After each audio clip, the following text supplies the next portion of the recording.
नमस्कार। Capital TV का खास शो राहुल का अग्निपथ देख रहे हैं आप। मैं हूं आपके साथ पूजा। राहुल गांधी की भारत जोड़ो यात्रा तो समाप्त हो गई, पर यात्रा के बाद जो धीरे धीरे खुलासे हो रहे हैं वो काफी चौंकाने वाले हैं। ऐसे खुलासे जो राहुल गांधी की पोल तो खोल ही रही है, साथ ही कांग्रेस की मानसिकता पर भी सवाल खड़े हो रहे हैं। इसमें तो कोई दो राय नहीं कि राहुल गांधी ने अपनी यात्रा में देशद्रोहियों, टुकड़े टुकड़े गैंग के लोगों को शामिल किया। इसी बीच इन दिनों अरबपति जॉर्ज सोरोस के बयान की चर्चा देश में जोरों शोरों से हो रही है। कांग्रेस तो किनारा कर रही है, पर राहुल गांधी का सोरोस कनेक्शन एक्सपोज्ड हो चुका है। आज इसी कनेक्शन पर बड़ा खुलासा करेंगे। बातचीत के लिए मेरे साथ स्टूडियो में मौजूद हैं कैपिटल टीवी के एग्जीक्यूटिव एडिटर राजीव जी। राजीव जी, बहुत बहुत स्वागत है आपका। धन्यवाद। यात्रा तो खत्म हो गई, पर यात्रा के बाद ये कैसे खुलासे हो रहे, किन लोगों के साथ राहुल गांधी ने यात्रा पूरी की है? देखिए, ये उस समय पता नहीं चला और मीडिया में भी खबरें उस तरीके से चली नहीं, लेकिन जो सच है उसको कब तक छुपाए रखेंगे। दिक्कत यह है कि सच कभी न कभी सामने आना ही है। इनकी पूरी कॉन्स्पिरेसी अब धीरे धीरे सामने आ रही है। जैसे कश्मीर की इनकी प्लानिंग, वो भी अब सामने आ रहा है कि किस तरीके से इन लोगों ने कश्मीर में साजिश की नई रणनीति बनाई। अब जॉर्ज सोरोस का जो मामला अभी सामने आया वो अचानक से विस्फोटक चीज नहीं है। ये धीरे धीरे ये लोगों ने कॉन्स्पिरेसी की है। और अगर अरबों का मालिक कोई व्यक्ति, कोई बिजनेसमैन जो एक एक रुपये का हिसाब रखता है, करोड़ों अरबों रुपया अगर खर्च कर रहा है भारत में सत्ता परिवर्तन के लिए, तो उन लोगों का भी अपना इंटरेस्ट है।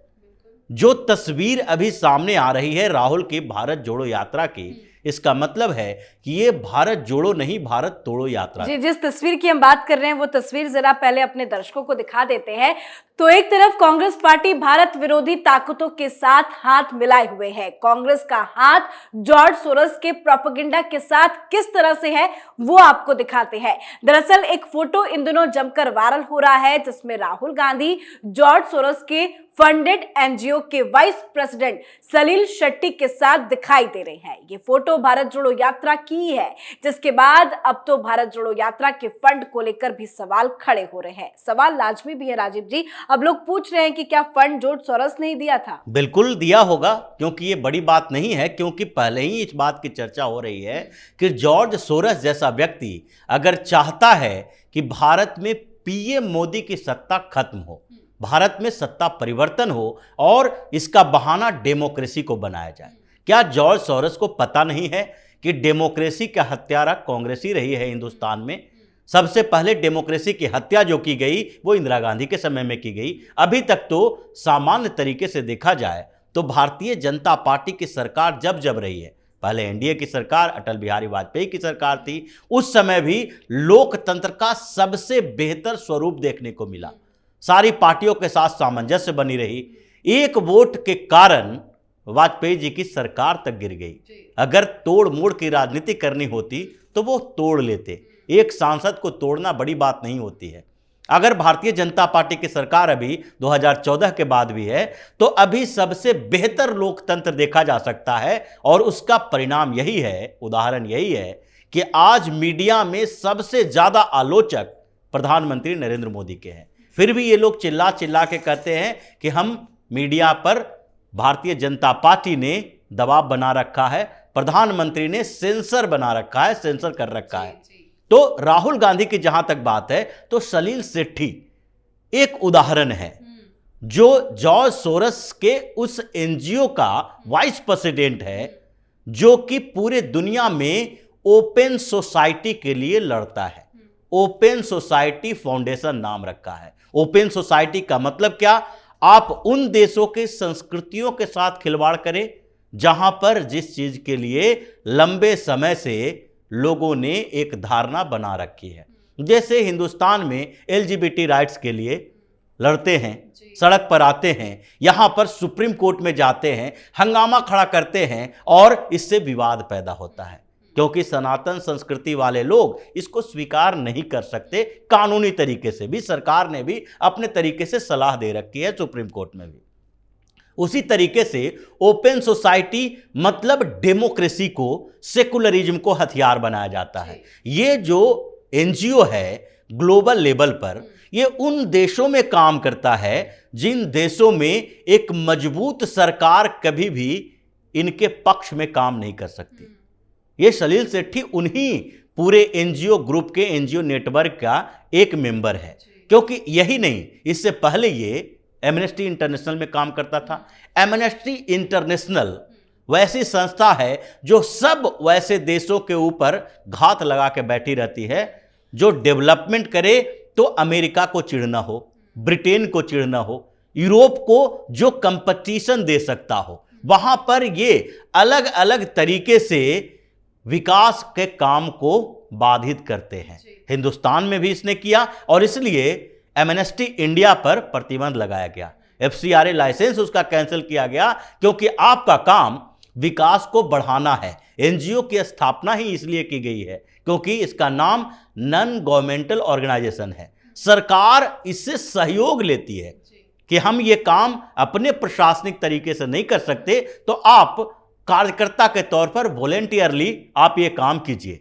लेकिन ये लोग क्या कर रहे थे, कहीं ग्रीन ट्रिब्यूनल में चले जाएंगे, जहां पर सड़क बन रहा है वहां पर पेड़ों का हवाला दे देंगे, डैम बन रहा है तो वहां पर बाढ़ और सुखाड़ की बात कर लेंगे, कुछ लोगों को पैसा खिलाएंगे, प्रदर्शन के लिए सामने आ जाएंगे।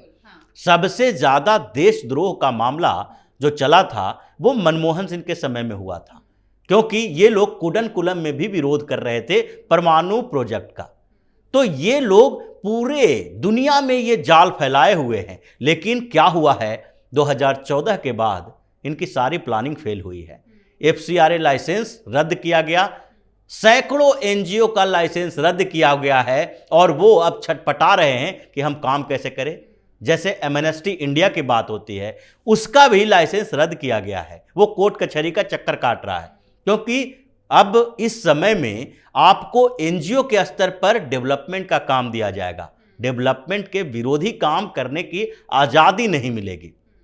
और अगर देश विरोधी गतिविधियों की आज़ादी नहीं मिलती है और उसी को अगर आप कहते हैं कि ये डेमोक्रेसी के खिलाफ है, तो डेमोक्रेसी के खिलाफ सरकार को जाना चाहिए। और राहुल गांधी के साथ यही सलील सेठी चल रहा है यात्रा के दौरान। अब तो पता नहीं और कितनी तस्वीरें आएंगी, क्योंकि पहले तो ये तस्वीरें सामने आई, अब धीरे धीरे खुलासा हो रहा है। बिल्कुल, पहले भी थोड़े खुलासे तो हो चुके हैं। दुलत साहब को साथ में लेके आए, राव प्रमुख रह चुके हैं, लेकिन उनके पीछे रीजन क्या था ये इन लोगों ने नहीं बताया कि उन्होंने आईएसआई के अधिकारियों के साथ मिलकर किताबें लिखी। उन्होंने कश्मीर पर एक तरीके से परोक्ष रूप से कहा जाए तो वही काम किया जो पाकिस्तान को खुश रखने वाला था।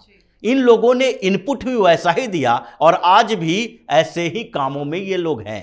क्योंकि कश्मीर की बात आती है तो दुलत का क्या कहना होता है, वो कहते हैं कि भाई कश्मीर में 370 हटाए जाने से वहां के लोग नाराज होंगे। वहां के लोग मतलब कौन, सिर्फ मुसलमान, क्योंकि हिंदुओं की बात तो ये करेंगे नहीं, वो तो पहले से ही 370 के खिलाफ थे। तो इन लोगों के साथ राहुल गांधी की यात्रा हुई है। और अब जबकि एक ऐसा अरबपति सामने आ चुका है जो साफ तौर पर कह रहा है कि प्रधानमंत्री नरेंद्र मोदी, अडानी, इन दोनों के मामले में अगर देखा जाए तो डेमोक्रेसी फिर से निकलकर सामने आ रही है। पहले डेमोक्रेसी को क्रश किया जा रहा है पीएम मोदी के नाम से। यही कांग्रेस की भाषा है और कांग्रेस की ये भाषा जो है ये कांग्रेस की अपनी है या इंटरनेशनल कॉन्स्पिरेसी का हिस्सा है। क्योंकि यही बात तो राहुल गांधी करते हैं कि अडानी जाते हैं, पीएम मोदी जाते हैं तो दोनों में साठगांठ है।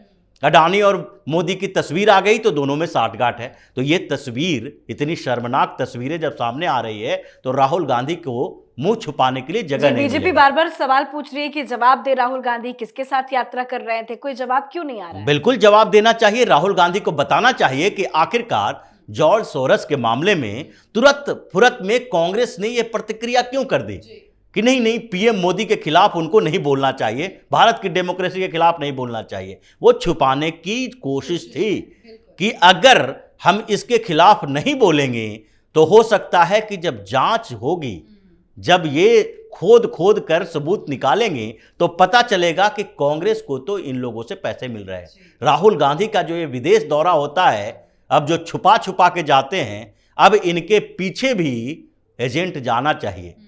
अब सीबीआई को इस बात के लिए भी जांच करनी चाहिए, रॉ को इनको पीछे छोड़ना चाहिए कि राहुल गांधी इतने दिनों तक विदेश में करते क्या है, किसके साथ मिलते हैं। आपको सूचना देना पड़ेगा, क्योंकि आप पीएन इन वेटिंग कहते हैं अपने आप को। आप प्रधानमंत्री के उम्मीदवार हैं, कांग्रेस की तरफ से आपको प्रधानमंत्री के तौर पर प्रोजेक्ट किया जा रहा है, और आपके लिए इस तरह की निजी जिंदगी नहीं होनी चाहिए कि आप देशद्रोही ताकतों के साथ मिलकर काम करेंगे, उसी के पैसे से यात्रा करेंगे, चुनाव लड़ेंगे, और फिर जब सरकार कभी बाय दबे बन गई फिर से, तो फिर इस देश का क्या हाल करेंगे ये सबको पता है। जी, बहुत बहुत धन्यवाद समझाने के लिए। धन्यवाद। तो जॉर्ज सोरस पीएम मोदी को निशाना बना रहे हैं। जॉर्ज सोरस ने अडानी मामले में हिंडनबर्ग की रिपोर्ट में उठाए गए सवाल पर पीएम मोदी से संसद में जवाब देने को कहा है। कांग्रेस भी यही राग अलाप रही है। इसी बीच राहुल गांधी की जॉर्ज सोरस के फंडेड एनजीओ के वाइस प्रेसिडेंट सलील शेट्टी के साथ तस्वीरें कई सवाल खड़े कर रही है। अब ये रिश्ता क्या कहलाता है, आप अच्छे से समझ सकते हैं। आप अपनी राय कमेंट करके जरूर लिखें। देखते रहिए कैपिटल टीवी। नमस्कार।